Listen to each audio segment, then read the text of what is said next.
सम्मानित विशिष्ट अतिथिगण, मेरे प्यारे भाई बंधु, माताओं बहनों, आप सभी को नमस्कार। जयकारे के साथ शुरुआत करते हैं।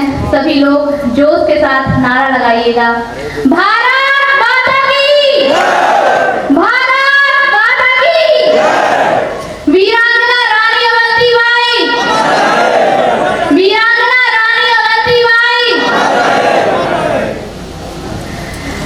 जब भी वीरांगना रानी अवंतीबाई लोधी जी का नाम आता है, ये इतिहास में अमर है। सबसे पहले तो मैं उन्हें श्रद्धांजलि देना चाहूंगी, श्रद्धांजलि अर्पित करती हूँ उन्हें सत नमन। तो वीरांगना रानी अवंतीबाई लोधी इतिहास का केवल एक नाम नहीं है, बल्कि यह इस बात का प्रमाण है कि जब अन्याय सामने खड़ा होता है तो हमारी माताएं बहनें भी बढ़ चढ़कर नेतृत्व कर सकती हैं, संघर्ष कर सकती हैं। उन्होंने उस समय अंग्रेजों के सामने घुटने नहीं टेके, बल्कि उन्होंने अपनी मातृभूमि के लिए, अपनी आत्मसम्मान की रक्षा के लिए उनके साथ संघर्ष किया है। हमारी माताओं बहनों को उनसे सीखना चाहिए, उनसे प्रेरणा लेनी चाहिए। और मैं कहना चाहूंगी कि यहाँ पे जितने लोग भी बैठे हैं, सभी अपने बच्चों को खूब पढ़ाएं लिखाएं, शिक्षित करें, उन्हें उनके अधिकारों के बारे में बताएं।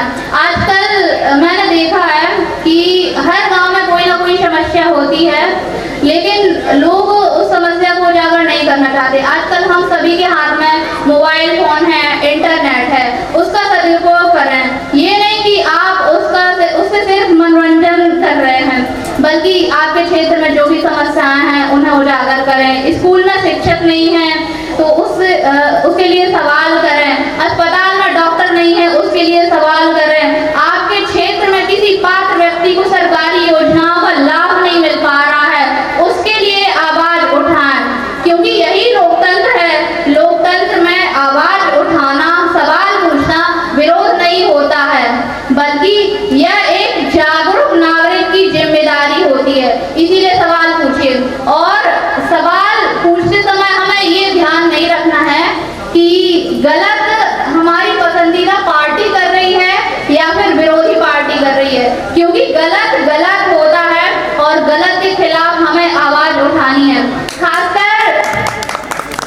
खासकर मैं अपनी माताओं बहनों बेटियों से कहना चाहूंगी कि आप वीरांगना रानी अवंतीबाई की वंशज हैं, उनके जैसा बनिए और अपनी बेटियों को ये मत सिखाइए कि अच्छे घर में शादी करनी है। अपनी बेटियों को अपने पैरों पे खड़ा होना सिखाइए, उन्हें संघर्ष करना सिखाइए, उन्हें नेतृत्व करना सिखाइए। और अभी मैं यहाँ पे देख रही हूँ और थोड़ा सा निराशा भी हुई है कि यहाँ पे महिलाएं बहुत ही कम हैं और मंच में सिर्फ मुझे बुलाया गया, तो ये एक निराशा की बात है, क्योंकि हम रानी अवंतीबाई के वंशज हैं और महिलाओं को बढ़ चढ़ कर भागीदारी लेनी चाहिए, लेकिन ऐसा नहीं है।